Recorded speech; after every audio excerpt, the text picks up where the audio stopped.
నేడు మార్గశిర శుద్ధ ఏకాదశి. ఈరోజు గీతా జయంతిని జరుపుకుంటున్నాం. అది కురుక్షేత్రం, సంగ్రామ స్థలం. కర్తవ్య నిర్వహణ ఎలా చేయాలో తెలియక యుద్ధరంగంలో ఆయుధాలు విసర్జించి సతమతమవుతున్న అర్జునుడికి ఉపశమనంగా శ్రీకృష్ణ భగవానుడు అనుగ్రహించినటువంటి మహోపదేశం గీత.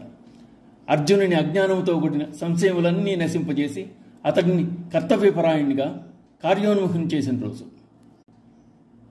సర్వధర్మాన్ పరిత్యజ్య మామేకం శరణం వ్రజ అహం త్వా సర్వపాపేభ్యో మోక్షయిష్యామి మా శుచః.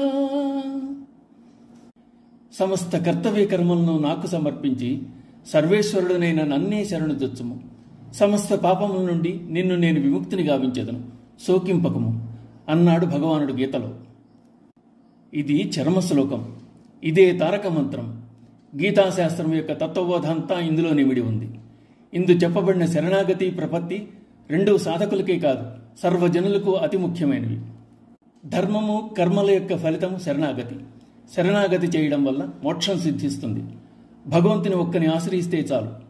అనన్యభక్తితో ప్రహ్లాదుని వలె ఆయన మీద భారముంచి ఆయన పాదములను పట్టుకుంటే చాలు. సమస్త పాపముల నుండి, బంధముల నుండి విముక్తులు కావచ్చును అని పరమాత్ముడే సెలవిస్తున్నాడు.